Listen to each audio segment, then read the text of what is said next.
अरे हितांशी तू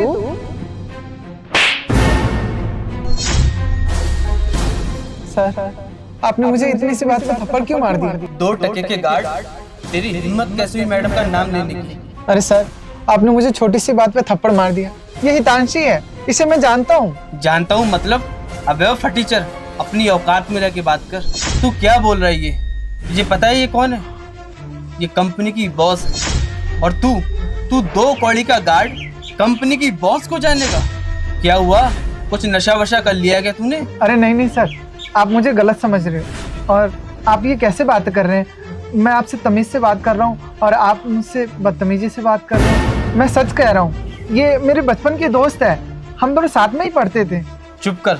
अब तूने अपने मुंह से एक लफ्ज भी निकाला तो मुझसे बुरा कोई नहीं होगा, समझा? जाके अपनी कल की पीयू निकाल ले। मुझे तो तू नशे में लग रहा है। 1 मिनट विपुल, 1 मिनट रुको, मुझे पूछ लेने दो। शायद इन्हें कोई कंफ्यूजन हुई है। आप क्या कहना चाह रहे हैं? कुछ समझ नहीं आ रहा है। हितांशी, मैं, राहुल, हम दोनों साथ में पढ़ते थे। वो गुप्ता मैडम, याद नहीं है? अरे सिक्योरिटी गार्ड, तेरा बहुत हो गया। क्या गुप्ता मैडम लगा रखा है? अरे मैडम आप चलिए, क्यों इसकी फालतू की बातों में आप अपना टाइम वेस्ट कर रहे हैं? और तू जा अपना मुंह धो के पहले। अरे रुको, 1 मिनट बात कर लेने दो। अरे हितांशी, तुझे अभी तक याद नहीं आया वो एनुअल फंक्शन? तेरी साड़ी नहीं थी तेरे पास और मैं लेकर आया था और तुझे फर्स्ट प्राइज भी मिला था और सबसे ज्यादा मैं ही खुश हुआ था। तो याद तो कर। अरे मैं राहुल। मैम आप क्यों इसकी बकवास सुन रही है? आप चलिए ना। हाँ, याद आया। राहुल कैसे हो तुम? और तुम्हारे घर के हालात तो बहुत अच्छे थे, लेकिन तुम आज गार्ड की नौकरी क्यों कर रहे हो? क्या हुआ? सब ठीक तो है ना? तुम तो टीचर बनना चाहते थे ना, और उसकी तैयारी भी कर रहे थे, तो आज तुम मेरे ऑफिस के बाहर गार्ड की नौकरी क्यों कर रहे हो? हाँ हितांशी, तुमने बिल्कुल ठीक कहा। मैं टीचर बनना चाहता था, पर जब मैं अपना पेपर देने जा रहा था उसी दिन मेरा एक्सीडेंट हो गया। मेरे पैर में और बैक में चोट लग गई, जिसकी वजह से मैं पेपर नहीं दे पाया और मेरा टीचर बनने का सपना ही रह गया। और कुछ सालों बाद कार एक्सीडेंट में मेरी मम्मी पापा गुजर गए और उसके बाद मेरे बड़े भाई ने सारी प्रॉपर्टी अपने नाम कर ली और मैं बेघर हो गया और मुझे कहीं भी नौकरी नहीं मिली। इसलिए मैं गार्ड की नौकरी कर रहा हूँ और शायद मैं यही डिजर्व करता हूँ। लेकिन हितांशी, एक बात मेरे साथ बहुत अच्छी हुई। तुम्हें इस पोजीशन में देखकर मुझे बहुत ज़्यादा खुशी। तुम इतनी बड़ी कंपनी की मालकिन हो, ये देखकर मुझे बहुत अच्छा लगा। इतना सब कुछ बीत गया तुम्हारे पे राहुल, और मुझे तो इस बात की खबर तक नहीं थी। आई एम रियली सॉरी जो कुछ भी तुमने फेस किया। अच्छा राहुल, मुझे ना अभी बहुत इंपॉर्टेंट मीटिंग के लिए जाना है। मैं तुमसे कल मिलती हूँ ऑफिस में। ठीक है, चलो विपुल।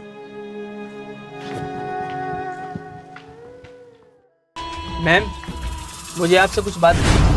हाँ बोलो। मैम देखिए, मुझे आपकी रेपुटेशन की बहुत फिक्र है। आपको तो पता ही है वो गार्ड आपका दोस्त है, और ये बात जाके ऑफिस के एम्प्लॉय को पता लगती है तो आपकी कितनी रेपुटेशन डाउन होगी। मैं मानता हूँ वो अच्छा इंसान है, बुरा इंसान नहीं है, बट रेपुटेशन का भी कुछ देखना पड़ता है। आखिर आप इस कंपनी की मालकिन हैं।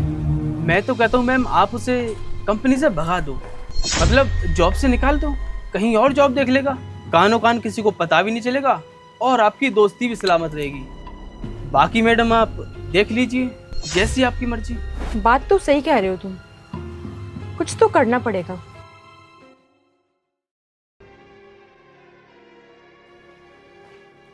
मैडम आपने बुलाया मुझे? हाँ राहुल, मैंने तुम्हें बुलाया। वो क्या है ना, तुम मेरे बचपन के फ्रेंड हो, और अगर ये बात ऑफिस में पता चलती है कि एक गार्ड मेरा बचपन का फ्रेंड है, तो मेरी रेपुटेशन पे फ़र्क पड़ेगा और लोग मेरा मजाक उड़ाएंगे। तो इसलिए मैंने डिसाइड किया है कि मैं तुम्हें इस नौकरी से निकालती हूँ। क्या आप मुझे नौकरी से निकाल रहे? मैडम प्लीज़ ऐसा मत कीजिए, इसी नौकरी से मेरा पूरा परिवार चलता है। प्लीज़ मैम, आप मुझे नौकरी से मत निकालिए। मैं आपके हाथ जोड़ता हूँ, मैं आपके पैर पड़ता हूँ। मैम प्लीज़ आप मुझे नौकरी से मत निकालिए। तुझे समझ नहीं आया क्या मैडम ने क्या बोला? चुपचाप से यहाँ से निकल जा, वरना तेरा बोरिया बिस्तर बांध कर तेरे मुंह पर यहीं से मार के भगाऊंगा तुझे। मैडम मुझसे ज़रूर कोई गलती हुई है, मैं आपको नाम से बुलाया हूँ, यही मेरी गलती है। प्लीज़ मैम मुझे माफ़ कर दीजिए। मैडम मैं प्रॉमिस करता हूँ आज के बाद मैं कभी आपको नाम से नहीं बुलाऊँगा। मैडम प्लीज़ मेरी पहली और आखिरी गलती समझकर माफ़ कर दीजिए, मुझे नौकरी से मत निकालिए प्लीज़ मैम। अरे बस बस रुको रुको, मेरी पूरी बात तो सुन लो। मैं कह रही हूँ मैं तुम्हें इस जॉब से निकाल कर अपनी कंपनी का एचआर बनाना चाहती हूँ। क्या? एचआर? मैं जानती हूँ तुम्हारे साथ जो भी हुआ वो गलत हुआ, और तुम किस सिचुएशन से जूझ रहे हो, और तुम ये सब डिजर्व नहीं करते हो। तुम एक अच्छी नौकरी डिजर्व करते हो, और एक दोस्त होने के नाते मैं तुम्हारी काबिलियत जानती हूँ। मैंने देखा है कि तुम कितनी मेहनत करते हो, इसलिए मैंने तुम्हें ये जॉब दी है। अब तुम्हें स्ट्रगल करने की कोई ज़रूरत नहीं है। मुझे अच्छे से याद है कि तुमने मेरी कितनी मदद की थी, और आज तभी तो मैं इस मुकाम पे पहुंची हूँ। और जब तुम्हें मेरी ज़रूरत है तो क्या मैं तुम्हारा साथ छोड़ दूंगी? Thank you so much madam. आपको नहीं पता आपने मेरी कितनी बड़ी हेल्प की। पहली बात कि तुम मुझे अब कभी मैडम करके नहीं बोलोगे, और दूसरी बात, कल से टाइम से जॉब पर आना।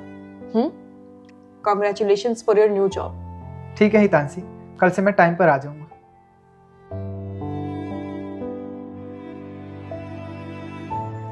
और विपुल, तुम ये मत सोचना कि मैंने अपने दोस्त को नौकरी इसलिए दी है क्योंकि वो मेरा बचपन का दोस्त है।